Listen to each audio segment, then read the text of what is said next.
Hello everyone and welcome back to the Bookshelf Odyssey. My name is Art and I'm going to introduce you to one of my favorite writers.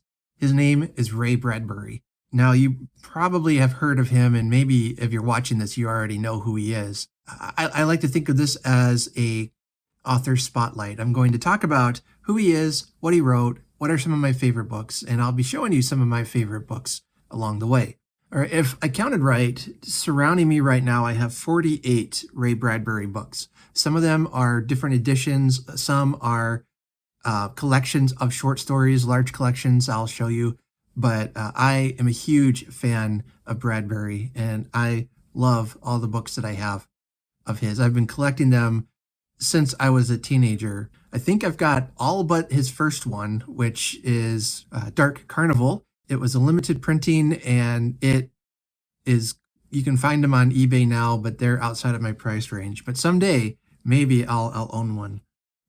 Later on, he republished his first collection of stories as The October Country. He changed a few of the stories out, and so it's kind of its own collection, but I'll talk about more of that book later. But just give you an introduction here. But who is Ray Bradbury? He was born in 1920 in August in Waukegan, Illinois, and he passed away in 2012 in Los Angeles, I believe, is where he lived most of his life. I found him one day when I was wandering in the library as a teenager, trying to find something to read. My teenage years were very difficult. I spent a lot of time at the libraries, and Bradbury loved libraries. He never went for a college education. He did all of his studying, all of his learning in his local libraries, and he was a huge fan of libraries and promoted them. And so I thought this would be fun as a way to even talk about the importance of libraries in our life. That I've said in a video before, without libraries, I would not have the love of reading I have today. So I can't remember the name of all the librarians that helped me out when I was a teenager and introduced me to some great books, but I want to just thank every single one of them.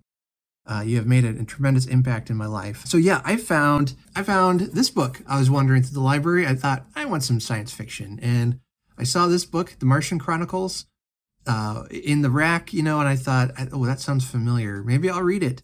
And it was unlike anything I'd ever read before. It is a collection of old short stories that Bradbury kind of formed into a novel. So it's a novel of short stories that tells the overall story of man's attempt to colonize Mars. Along with that, we get items about social justice and book burning and the dangers of colonization, all of this set on Mars. And I'm going to probably spoil some of the endings of these books and stories. I'll try not to, but one of the last families on Earth comes to Mars to settle and to renew the human race because we've pretty much wiped each other out on Earth. I was just blown away by that ending. It's such a beautiful ending. And if you've read it, you know what the ending is. And I still read it and just shiver at the way he ends this book. It's the story of the redemption of mankind, even though we may not deserve it. But there's hope for the future that we'll get it right. So this book was amazing. And I was probably 14 or 15 when I read it, maybe even a bit younger. I just thought, I need more of this guy. This book was fantastic. What did he write? He's probably called often a science fiction writer, but he wrote so much more than science fiction. He wrote fantasy, he wrote horror, he wrote detective novels, detective short stories. Let's see, I'm looking at my stack here. In fact, I have an old collection of this called A Memory of Murder. It's a collection of his mystery short stories. They're a lot of fun. He just wrote all kinds. He wrote poetry. I've got a couple poetry collections of his. He wrote children's stories. He wrote plays. I've got some books of plays that he wrote, some adapted from his work, others that are brand new. Just a prolific writer, bubbling over with creativity. It's just amazing that it seems just about every genre he tried to tackle, he succeeded in. He also wrote some stories of his childhood growing up in Waukegan that he calls the town Greentown. And those really resonate with me because I grew up in a very similar town that he did. In fact, I was born in Waukegan and moved away when I was very young, so I don't have no memory of living there. I found that to be interesting that we both came from the same town. What kind of writer was he? I would say he is a writer of, well, he says that he's a writer of metaphors. And I like that because he does so many different genres, but some, like his science fiction, you don't read his science fiction to get the hard sci-fi like Arthur C. Clarke or Isaac Asimov. He writes with fancy, with metaphor, but it's amazing how much of his predictions have come true. And in some cases, it's heartbreaking because today we're still dealing with book burning and book banning and things like that he campaigned against. Thought that information in libraries should be fully stocked and available to everyone. So where to start? Well, you could always pick your favorite kind of genre. So if you like science fiction, you could look at some of his science fiction short stories. You could look at, if you like mysteries, he's got a trilogy of mystery novels as well as mystery short stories. If you like horror, some of his early works really contain a lot of horror elements to it. And you could basically just pick any genre you like and try them out. I think his strengths are science fiction and fantasy. So what are some of the books that he wrote that are maybe well known? You have heard of books such as The Martian Chronicles, Fahrenheit 451, which is a classic work on the whole idea of censorship. Collections like The Illustrated Man, The October Country, those are some of his more popular ones. And honestly, I would just start with one of his popular ones. They're popular for a reason. They're good. And there's a reason everybody talks about them. As I list my favorite Bradbury books, I don't have any surprises really in my top 10. My favorites are The Martian Chronicles, Fahrenheit 451, Something Wicked This Way Comes, The Illustrated Man. I'm currently doing a buddy read on this book right now with Mitzi and Alice from Alice and the Giant Bookshelf. And Mitzi, I forgot the name of your channel, but I'll link their channels below. And we're doing a buddy read of The Illustrated Man, and we are loving it. One thing you do have to pay attention to, though, some of his older editions of these books will have one or two different short stories than the newer edition. We're finding that out as we're all reading from a different edition. And we came across, there's one or two stories that we were like, oh, hey, I don't have that one. And I do. So it was a little, we got it figured out though. So I would, say just find a topic you're interested in and read. Probably starting with his short stories would be best, just to get a feel for his writing style. And I would pick either The Illustrated Man or The October Country. I mean, these contain some of his most classic short stories. So what to expect when you read Bradbury? Like I said, he writes in metaphor. So expect your thinking to be challenged. Expect to have to think about a story. When I was younger, one of my struggles with Bradbury was that I wanted to be entertained when I read. Some of his stories are not necessarily entertaining, but they are thought-provoking, and they kind of threw me off. And I was also expecting them to be science fiction. And so some of that, when I got into his general fiction and mysteries and different things, I began to realize, oh, he writes in more than one genre, but also he writes in poetry. If you read some of his writing, it is just poetry. And if you try to understand it from that lens, I think he begins to make a lot more sense. It's remarkable. He can go from writing this terrifying short story that's just a gripping story. I think of the one called The Trap Door, one of my favorites of his. It's a lady who lives alone in her house, and she thinks there are rats running around her hallways and up in her attic. And, well, I won't spoil the ending for you, but there is something indeed in her attic. You should read that. It's just a great, scary short story. But then he'll write one that covers things like racism and the dangers of it and the evils of it. And he very much wanted to bring the attention of the indignities and the suffering that people of color suffered.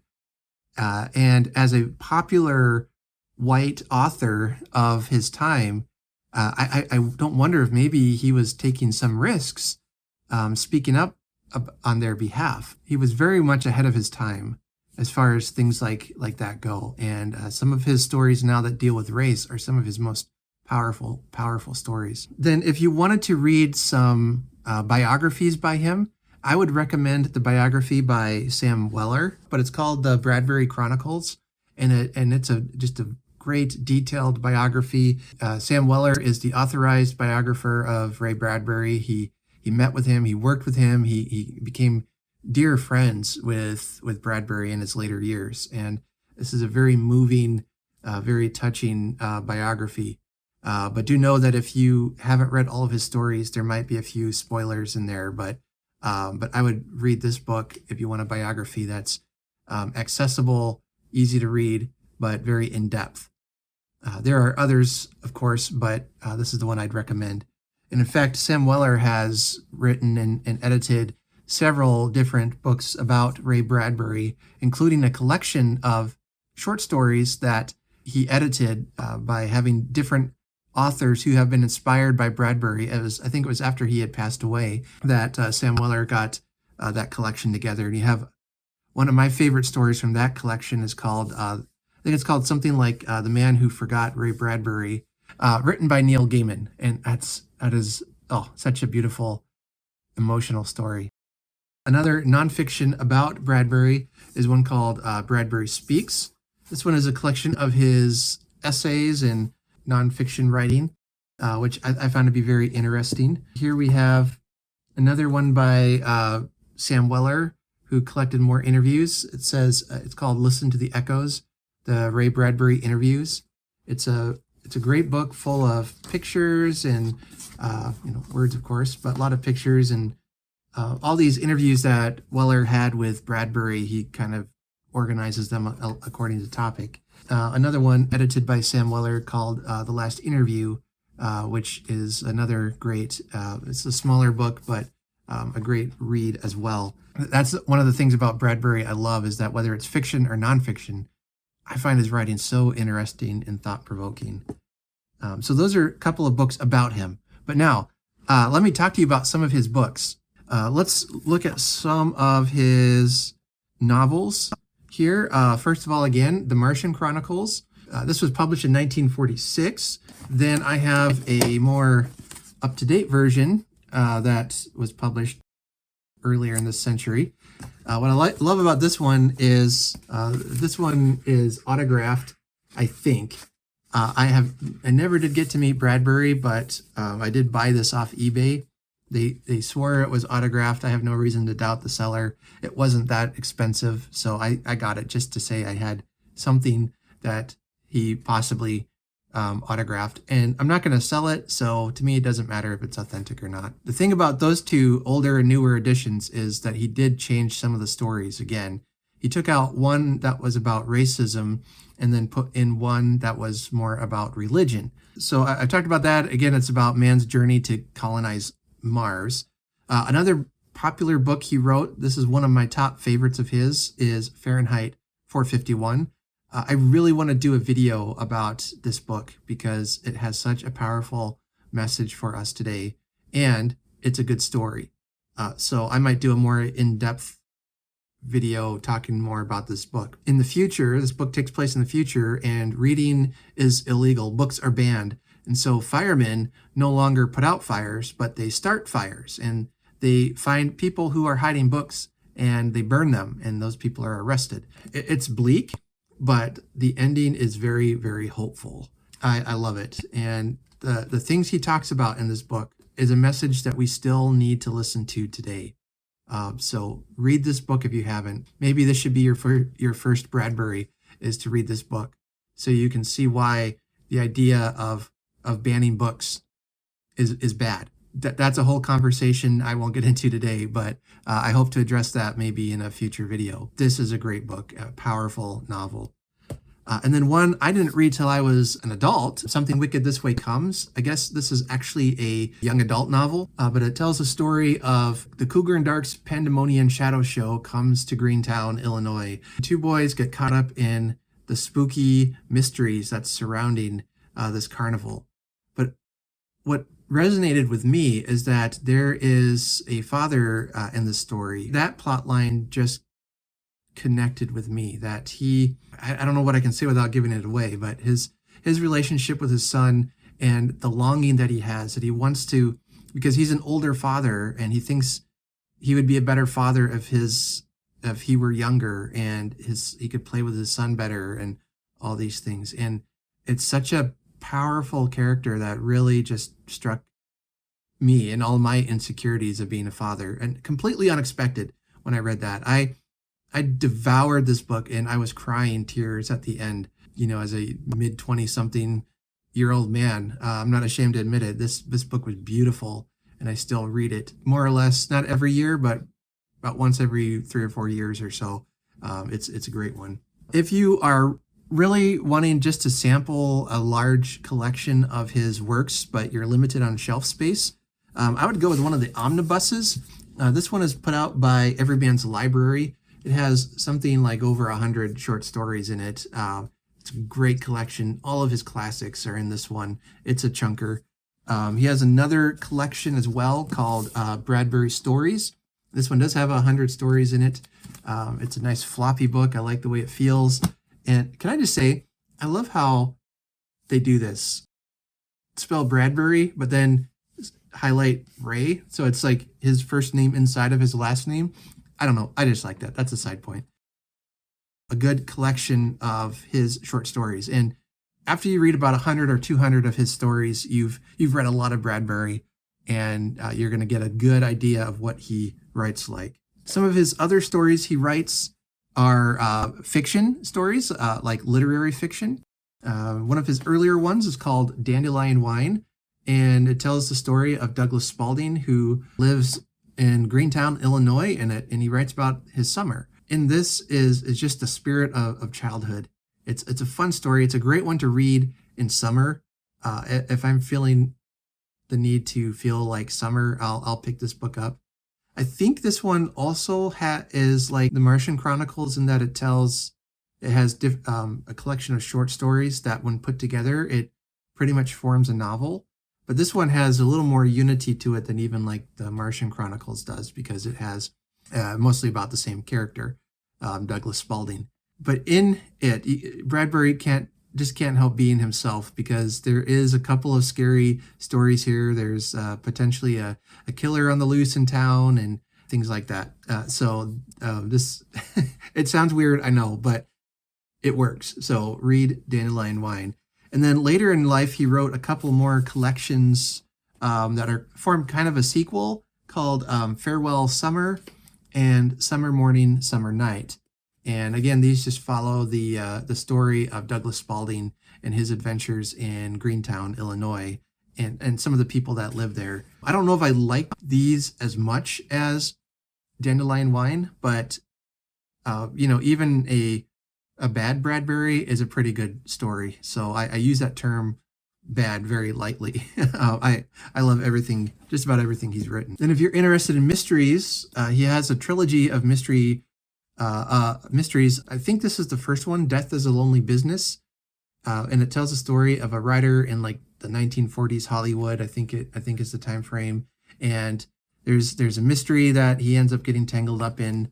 Don't go in thinking, although it's been a while since I've read them. It's been quite a while since I've read them, but if I remember right, you don't necessarily go in thinking it's going to be like Agatha Christie, where you're laying out clues and different things like that. He's also written a book on how to write. It's called Zen and the Art of Writing. This is another one of the first books of his that I've read. And I was used to reading, how to write books like it's a series of steps. And here's what you do. Step 1, you write this. Step 2, you write this. This, of course, Bradbury being him, he just throws all of that out the window. It's a collection of essays where if you are stuck in writing, if you're hitting a blank, if you are, have writer's block, read this book, because he doesn't necessarily tell you how to write, but he will help you find the excitement to do it. And there are some guidelines he gives to the writers. Basically, he tells you write 1,000 words every day, work on one short story every week. So at the end of the week, or at the end of the year, you have written 52 short stories. you have written, 365,000 words. And as I kind of summarize it, they can't all be bad. You're going to eventually work out the bad and bring out the good, and you just got to do it. So I sometimes will read this. I'm not a writer, love to try my hand at it someday, but this book inspires me to find the excitement in whatever it is that I do. And so that's just, it's unlike any book on writing that I've ever read. And then lastly, Bradbury loved Halloween. It was his favorite holiday. He celebrated it. He looked at it with the excitement that probably I look at Christmas. And if those of you who know me know I love Christmas. So Bradbury was Mr. Halloween. Some of his books are especially good to read in the month of October. October was his favorite month, and I love October as well. When the season is changing, when the crisp fall air comes in, it's magical. I would recommend one of the ones I recommended, Something Wicked This Way Comes, is a good October book. The October Country has some of his classic short stories in it that are wonderful for that time of year. Skeleton, The Jar, The Lake, The Small Assassin, The Scythe, Uncle Enar, The Wind. Oh, that's such a creepy story. This man is afraid of the wind. I think in Skeleton, that's the story where the man is afraid of his own skeleton. And you got to read that one. So a great book to read in October. Let's see. The Halloween Tree is a young adult novel. It tells the story of some young boys who discover the meaning of Halloween and the traditions and the history behind it. But of course, they do so through magical ways, and they have to rescue their friend Pipkin, who's been captured. And this one is in my top 10 of my favorite books of his, and it's called From the Dust Returned. There's such an interesting story behind all of this. He has written many short stories about a family he calls the Family. Back in the day, he and Charles Addams of Addams Family fame got together to work on a project where a story Bradbury wrote appeared in, was it the Mademoiselle magazine? And Charles Addams illustrated it. So, you got those, he did the Addams Family, so you got that style of illustrations, and you can kind of see the illustration there. It does remind you of the Addams Family kind of vibe. But I love this picture. It is so beautiful and atmospheric, and it continues on to the back. But it tells the story of this family of spooky and unusual characters that Dickens that Bradbury wrote throughout his career. I don't think they're all short stories. I think he again wrote and connecting chapters to make it flow more like a novel. But this book is fantastic. It's one of my probably top 5, but for sure top 10.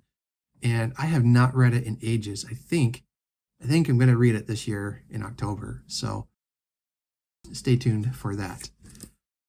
All right, I threw a ton of stuff about Bradbury at you. I hope I didn't go too fast. I've been talking with Mitzi and Alice about doing a video on Bradbury, so I wanted just to throw out a video real quick before I ran out of time. So hope you enjoyed that. If you haven't tried Ray Bradbury, give him a try. Check him out. Go to your library. If they should have at least one copy of one of his books at your local library. Hopefully they have more than one. I got to talk to our local library because I don't see as many as should be there. So I'm going to have to go fix that. Go and support your libraries. Check out Ray Bradbury's work. You'll like it, I hope. Well, that's my ramble through the works of Ray Bradbury. I'm hoping to do more in the future where I can slow down a little bit and talk in more depth about some of these books and stories. I just wanted to do kind of a quick introduction to you of who he is, what he wrote, and what he means to me. He's my top favorite author, right up next to Charles Dickens. I tend to talk about Dickens more, I think, on this channel. I'll be bringing in some Bradbury now as well. So, all right, thanks again for watching, and until next time, happy reading and take care.